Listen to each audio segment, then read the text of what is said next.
look, I like medium rare steaks every day of the week, twice on Sunday if the doctor would let me. But on a tri-tip, I think the 145 medium cut is a much better temperature for these things. They chew much better and have a much better taste. Really good looking tri-tip here. I like the way this looks already. It's got it out of the bag, and it's got a good level of fat in it, of course. The reason why it's called tri-tip, of course, is because it's got 3 points. I'll shave off a lot of this fat on top. You would normally leave that on there when you're going to smoke it, but we're not going to smoke this. We're going to actually grill it.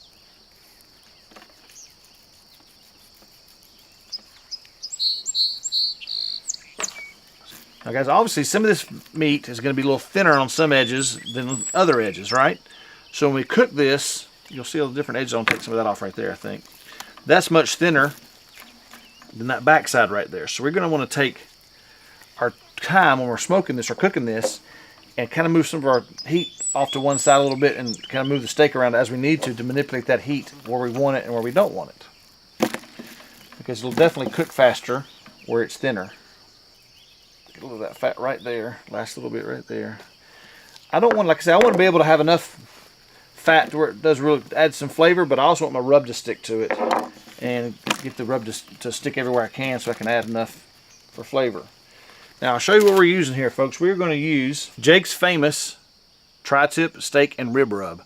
My daughter loves this stuff. My son-in-law does too. They love this stuff, and I think it's great. I enjoy it as well. We're going to put the rub on here and put it back in the fridge to let it brine for a few hours before we cook it this afternoon. Now I want to use a significant amount of this just to make sure I get a good coverage.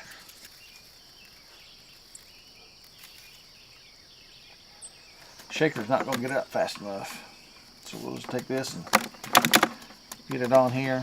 Alright, I'll turn it over and we'll get the top.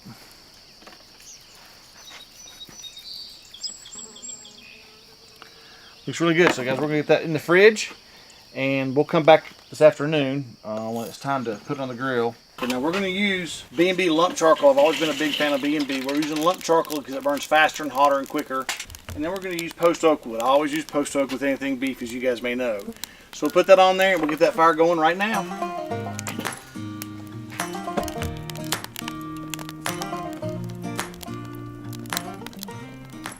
So we've got a pretty good fire going. We get some post oak wood in there. We're letting that kind of burn down a little bit so we get a good ember count down the bottom of this. Have a good amount of embers down there for some really good heat. We like the flames, but we don't want them so high they're going to actually touch the meat at this point. We might want that a little bit later on when we go to sear it off a little bit. We'll lower the grate down some towards the fire, but right now we got too much flame.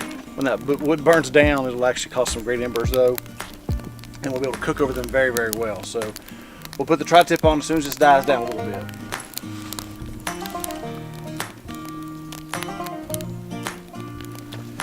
All right guys, our coals have died down enough. As you can see, we're going to put our tri-tip on now. I'm going to put this thicker end towards the fire, smaller end, thinner end away from the fire.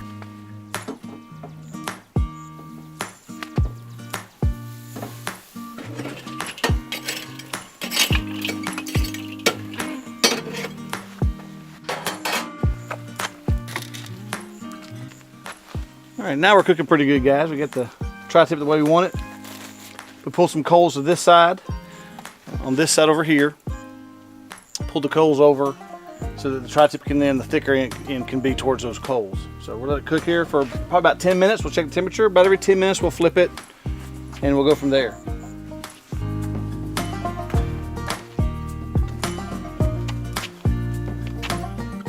All right folks, it's been about 10 minutes. We'll go ahead and turn this thing. We're going to turn about every 10 is our plan. See the back side of that looking really, really good. There we go. Another 10 minutes there.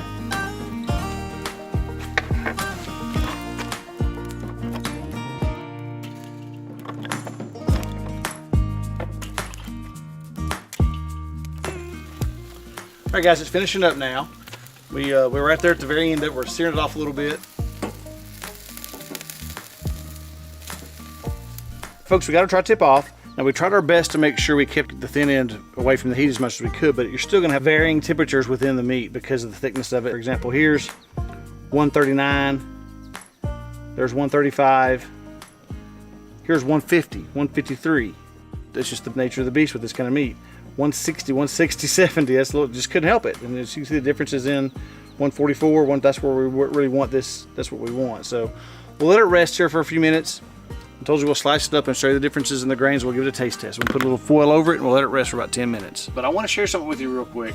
Right hand corner of your screen is a link to a video I did recently where I taught a young man how to smoke a pork butt. First time he'd ever done anything like that. I taught him how to do it. At the end of the video, I let him know that Flame Tech Grills, the sponsor of that video, actually gave him all the equipment involved in that video. The kettle, the smoke and sizzle device, all the thermometers and everything. But what I gave him is this one right here behind me. It's that beautiful blue color from Weber. This is a 2012 model kettle. Love the older models, but I love this blue one. I wish this was mine, but I'm giving it to Reed. But I want to highlight something about this one in particular. I've actually ordered for Reed these handles you'll see on top there, as well as on the damper. And into the house, I've got the handle for that and the handle for this to replace those as well. But if you'll notice here on the top, they've actually engraved Reed's last name, as well as the Weber logo, as well as the Weber logo on the damper handle right there.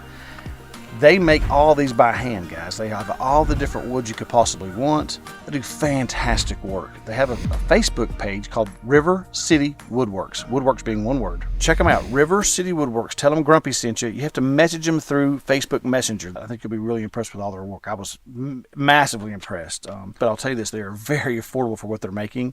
All handmade, beautiful stuff, guys. Check them out. Okay, guys, it's been about 10 minutes now. We'll take our foil off here. About the different grains here. I'll show you the way the grain runs. In this particular side, it runs this way, and over here it runs almost straight down. I can't really tell the difference in the picture, but definitely runs this way, and this one changes to this way. So I want to cut it right in between them, kind of where the grain changes. All right, let's take a look at this and see how we did, guys. Oh man, looks very good. Look how juicy that is. Oh my goodness, super juicy. Hope you can get a close-up of that. Hope I'm getting a good picture of that. Looks very good, guys. I'm excited about this. Now we'll give this a cut and we'll give it a try here.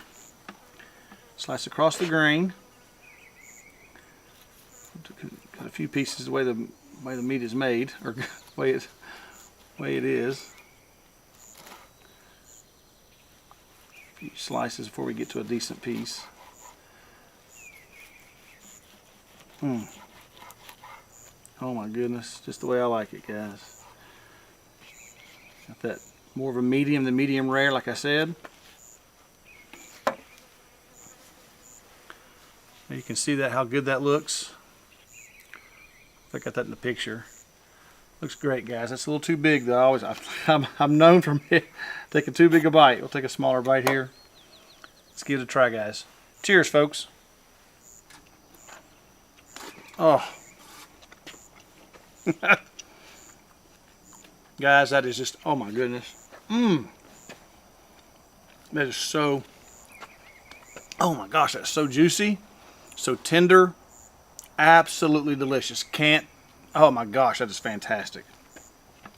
That's probably the best tri-tip I've ever made. I'll be honest with you. It is absolutely delicious. If you guys don't have a Santa Maria cooker, I'll have a link in the description for one of these. If you have a Weber kettle, get you one of these and make you a tri-tip the original way on a Santa Maria grill, charcoal with some post oak wood. You will absolutely love it. I guarantee you will absolutely love it. Get it to about 140, not 135, 140, 142. I love doing this cook. It was a fantastic, fun cook to do on the open fire like that. I hope you guys will like the video and subscribe to our channel. And until next time, guys, I'll see you at the smoker.